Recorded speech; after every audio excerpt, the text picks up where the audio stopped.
বান্দা শোনো, নীল আকাশের নিচে জমিনের বুকে তোমাদের বসবাস রয়েছে। পৃথিবীর বুকে নানান রকম সৃষ্টি আর নানান রকম মাযহাব, নানান রকম ধর্ম রয়েছে। সারা জিন্দেগি মানুষ শুধু দুনিয়ার মোহাব্বতে, দুনিয়ার মায়ায় পড়ে আছে। কেউ বলে হুজুর সারা জিন্দেগি কেউ চাই আল্লাহকে রাজি করব কি করে। কেউ ভাবে একদিন জালসা শুনে আল্লাহ রাজি হয়ে যাবে। কেউ ভাবছে 40 দিন জামাতে গেলে আল্লাহ রাজি হয়ে যাবে। কেউ ভাবছে নামাজ পড়লে পরে আল্লাহ রাজি হয়ে যাবে। কেউ ভাবছে 1 মাস রোজা, রমজানের রোজা রাখলে আল্লাহ রাজি হয়ে যাবে। কেউ ভাবছে একবার হজ করলে আল্লাহ রাজি হবে। কেউ ভাবছে সুবহানাল্লাহ বললে আল্লাহ রাজি হয়ে যাবে। মৌলবি হোক আর মৌলানা, মুসল্লি হোক আর মুক্তাদি, মুক্তাদি হোক আর মুতাল্লি, নামাজি হোক আর বেনামাজি, মাতাল হোক আর বেতাল হোক, সকলেই ধারণা একটাই, সবাই চায় আল্লাহকে কি করে রাজি করব।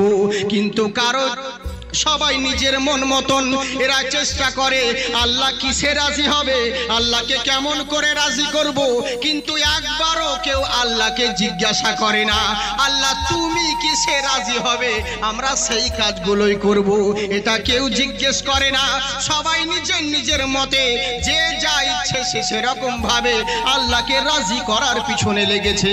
আচ্ছা বলুন তো দেখি, আমি আপনাদের জালসায় এসেছি, আমার জন্য শাহজাহান ভাই দুম্বার মাংস এনেছে, খাসির মাংস এনেছে। সত্যি ভাবেন না? এটা এক্সাম্পল দিচ্ছি।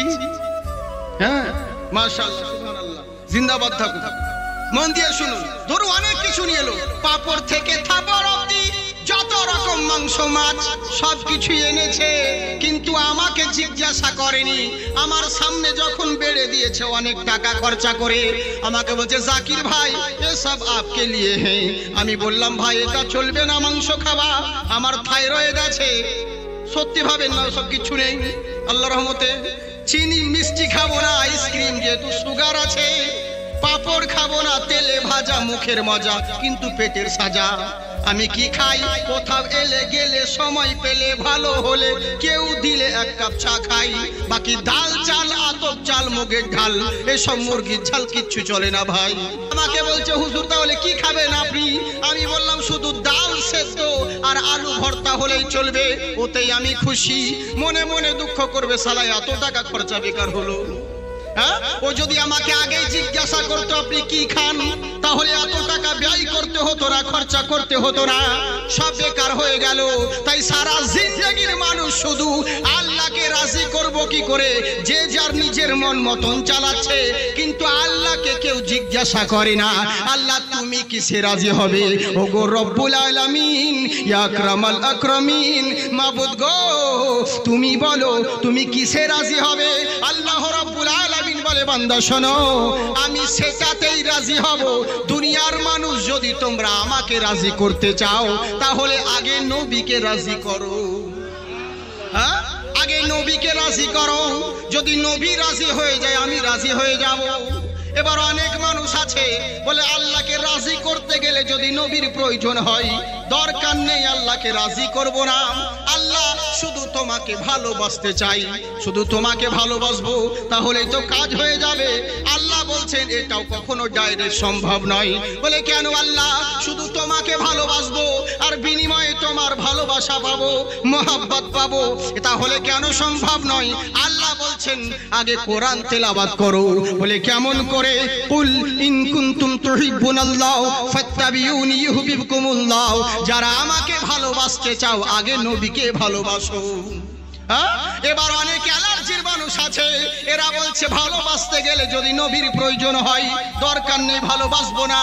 আল্লাহ শুধু তোমাকে হাকিম মানতে চাই, তোমাকে রাজি করতে চাই, হাকিম মানতে চাই। আমাদের যা কিছু মনের প্রশ্ন আল্লাহ শুধু তোমার কাছে দিতে চাই। তাহলে কি সম্ভব হবে? আল্লাহ বলছেন তাও হবে না। বলে কেমন করে? ইউহাক্কিমুনাকা, আগে নবীকে হাকিম মানো তাহলে আমি হাকিম হব। বুঝলেন? তার মানে বোঝা গেল আল্লাহকে রাজি করতে চাইলে পরে, আল্লাহকে ভালোবাসতে হলে পরে নবীর প্রয়োজন আছে।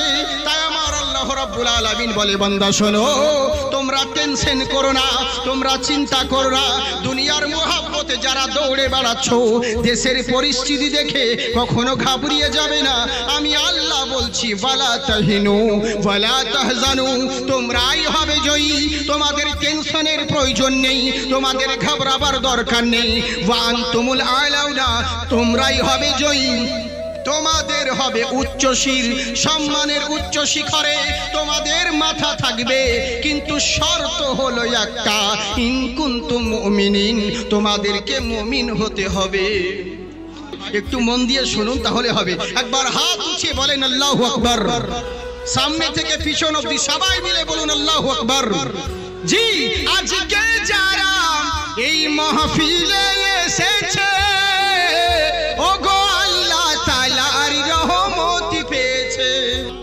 জি দূরি করিতে এলো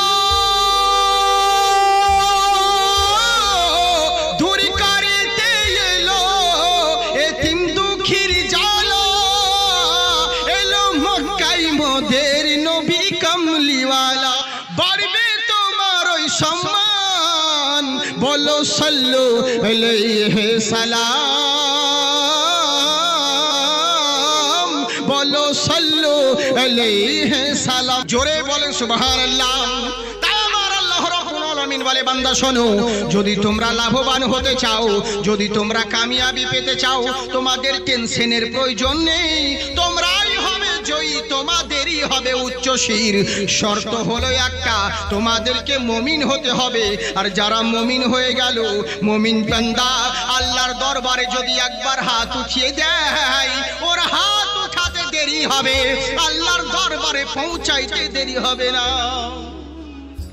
আল্লাহর দরবারে পৌঁছাতে দেরি হবে না কিন্তু দুঃখ হলো একটাই আমরা এত দোয়া করছি জালসাতে মিলাদে মাহফিলে কিন্তু আমাদের দোয়া কবুল কেন হয় না জালসায় মাহফিলে লাখো লাখো লোক সবাই হাত উঠিয়ে দোয়া করলাম কিন্তু দোয়াতে কাজ হয় না জুম্মার দিনে মসজিদে সবাই মিলে ইমামের সঙ্গে মুক্তাদি পর্যন্ত দোয়া করে রব্বানা যালামনা আল্লাহ কবুল করে লেনা ফেরেশতারা বলছে আল্লাহ তোমার বান্দা খুবই কান্না করছে আজকে যা হবে হবে দোয়া কবুল করে আইলে কিন্তু ফেরেশতা তো জানছে না যে আমরা কোন মাও বুঝলে আমাদের কান্না দেখে আল্লাহকে সুপারিশ করে তোমার এই বান্দার দোয়া কবুল করে নাও আমাদের দোয়া যেমন শেষ হয়ে গেল চোখের পানি দিয়ে জামা ভিজে গেল দোয়া যেমন শেষ হয়ে গেছে মসজিদ থেকে বেরিয়ে এসে বলছে আমার জুতো কোন শালা নিল রে হ্যাঁ এই তো হচ্ছে অবস্থা বুঝলেন এই তো আমাদের অবস্থা তাহলে কি করে দোয়া কবুল হবে বলুন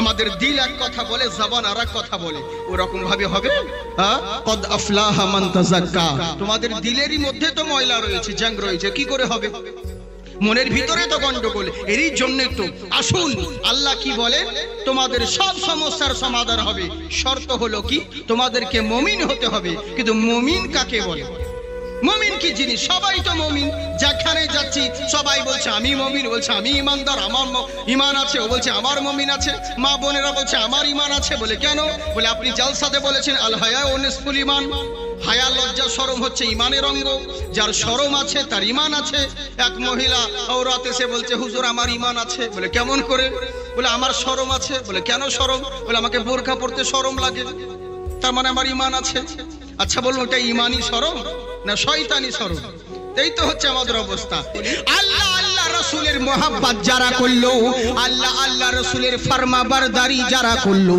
তারাই প্রকৃত মুমিন হলো আমার আল্লাহ পাক বলে বান্দা শোনো শুধু মুখে বলে দিলে আমি ঈমান এনে নিছি এটা কখনো নয় শুধু মুখে বলবে আর আমি মেনে নিব এটা কখনো নয় মা তাকুমুর রাসূল ফাখুযুহু ওয়া মা নাহাকুম আনহু ফান্তাহু আল্লাহর রাসূল যেটা দেন সেটা সাদরে গ্রহণ করো আর যেটা থেকে নিষেধ করে সেটা থেকে দূরে থাকো আমরা করি কি যেটা নির্দেশ করেছে আমরা সেটাই গ্রহণ করি আর যেটা গ্রহণ করতে বলা হয়েছে আমরা সেটাকেই দূরে ফেলি